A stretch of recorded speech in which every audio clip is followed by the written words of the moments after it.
Mr. Secretary General, thank you again for visiting Somalia. Welcome to Mogadishu. We are deeply appreciative and grateful for the solidarity that you have shown to the people of Somalia and to the government of Somalia at this critical time. The United Nations has always been a partner with Somali people for the last decades, and the Somali people is very much grateful for that.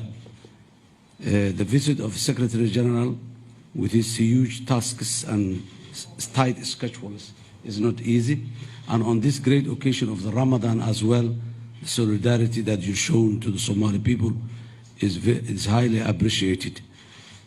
Your Excellency, this time Somalia is making progress. We're moving forward on the security sector side. Somalia is liberating its country from the scourge of international terrorism, which was there for a couple of decades. On the state building side, we have 5 successful National Consultative Council meeting with the federal. So the 31st year Somalia is experiencing the arms embargo, which we believe it is the right time. We are very much grateful for the your good offices on the support of this issue, as well as the other United Nations Security Council members. Critical time in our history. Thank you. Your Excellency, Mr. President, dear members of the press, I'm happy to be back in Somalia 6 years after my first visit as Secretary General, not to mention the many visits as High Commissioner for Refugees during more than 10 years.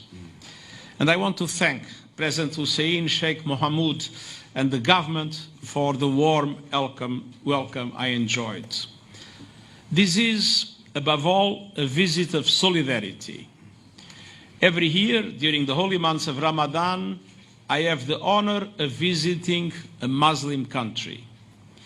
And today, I am happy to continue this tradition here in Somalia and to fast with you in solidarity.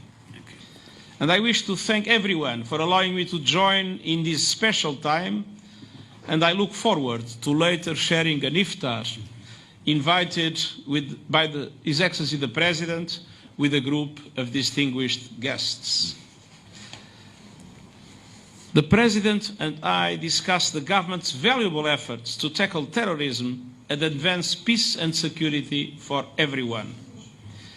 And we underlined the importance of an ever stronger collaboration between the federal government and states. Federal and state authorities can count. And I'm also here to ring the alarm on the need of massive international support.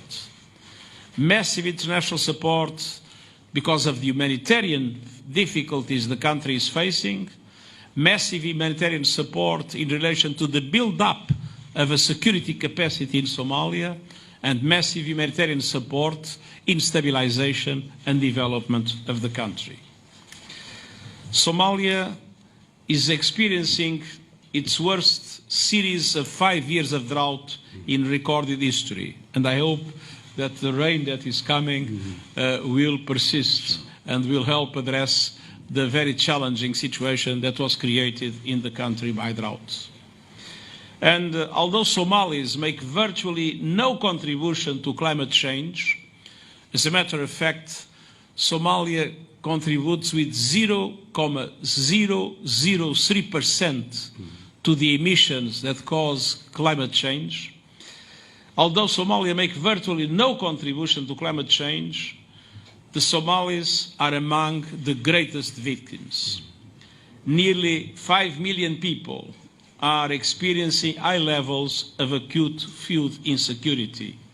And of course, rising prices make matters worse. So I call on donors and I call on the international community to step up their support, to urgently fund the 2023 Humanitarian Response Plan, which is currently just 15% funded. The Somali people deserve the solidarity of the international community and deserve it to prevent malnutrition and displacement, to save lives, to avert famine, but also to be able to launch a new process of stabilization and development in the country and to build up its capacities to fight Shabab with even more efficiency than in the recent past. Dear friends, Somalia embodies Ramadan's timeless message of renewal and hope. In these challenging times, I want to commend your energy and resilience and reiterate the United Nations' unwavering support. We stand in solidarity with the Somali people and the Somali government for peace, for security, and for sustainable development. Ramadan Mubarak, Ramadan Wanaksan. Thank you. Thank you. Thank you. Thank you.